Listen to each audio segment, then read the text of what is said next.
नमस्कार, मैं शालिनी और आप देख रहे हैं नेशनल न्यूज नेटवर्क। आइए नजर डालते हैं आज की बड़ी खबरों पर। क्या ब्राजील में होगी पीएम मोदी और शी जिनपिंग की मुलाकात? इन मुद्दों पर हो सकती है दोनों नेताओं के बीच बात।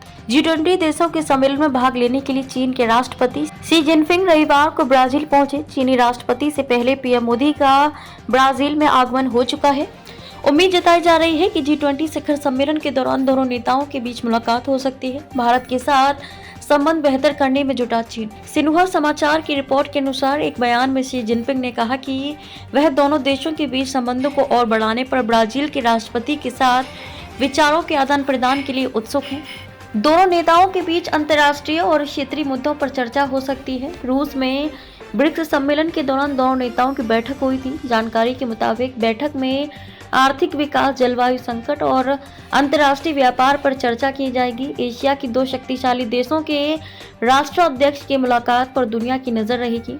भारत चीन व्यापार 2022 में 135 अरब डॉलर का आंकड़ा छू चुका है। दोनों देशों के बीच आर्थिक साझेदारी में सुधार की काफी गुंजाइश है। सीमा विवाद सुलझाने के बाद क्या बोले एस जयशंकर? पूर्वी लद्दाख में वास्तविक नियंत्रण रेखा LAC पर चीन के साथ विवाद निपटाने के बाद दोनों नेताओं के बीच ये मुलाकात होने वाली है।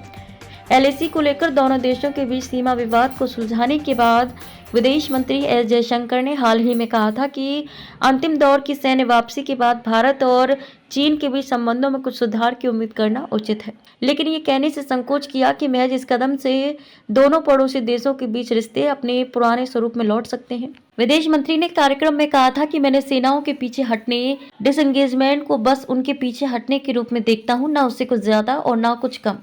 आपको बता दें कि दोनों पक्षों ने करीब 4.5 साल के अंतराल के बाद सीमा पर अपनी अपनी गश्ती गतिविधियां भी शुरू की। कितना महत्वपूर्ण है G20 शिखर सम्मेलन? G20 शिखर सम्मेलन के लिए शासनाध्यक्ष रविवार से रियो डी जेनेरियो पहुंचना शुरू हो गए। इस सम्मेलन में 2 दिन गरीबी व भुखमरी से लेकर वैश्विक संस्थानों में सुधार तक के मुद्दों से निपटने पर विचार विमर्श होगा। हालांकि जलवायु परिवर्तन से निपटने के लिए सैकड़ों अरब डॉलर जुटाने के लक्ष्य पर सहमति बनाने का काम COP29 को सौंपा गया है, लेकिन इस धन को जारी करना G20 के नेताओं के हाथ में है। G20 देशों का वैश्विक अर्थव्यवस्था में 85% योगदान है और जलवायु वित्त पोषण में सहायता करने वाले बहुपक्षीय विकास बैंकों के वे सबसे बड़े योगदानकर्ता हैं। वे दुनिया भर में 75% से अधिक ग्रीन हाउस गैसों के उत्सर्जन के लिए भी जिम्मेदार हैं। संयुक्त राष्ट्र के जलवायु प्रमुख साइमन स्टील ने शनिवार को G20 नेताओं को पत्र लिखकर उनसे जलवायु वित्त पर कार्य करने का आग्रह किया, जिसमें विकासशील देशों के लिए अनुदान बढ़ाना और द्विपक्षीय विकास बैंकों के सुधारों को आगे बढ़ाना शामिल है। खबरों में अब तक के लिए बस इतना ही। फिर होगी आपसे मुलाकात एक ऐसी ही बड़ी खबर के साथ। तब तक के लिए नमस्कार और देखते रहिए नेशनल न्यूज नेटवर्क। ऐसे ही लेटेस्ट अपडेट पाने के लिए हमारे चैनल को सब्सक्राइब करें और तुरंत नोटिफिकेशन पाने के लिए बेल आइकन प्रेस करना ना भूलें। यदि आप हमें फेसबुक या इंस्टाग्राम के माध्यम से देख रहे हैं तो हमारे पेज को फॉलो जरूर करें। धन्यवाद।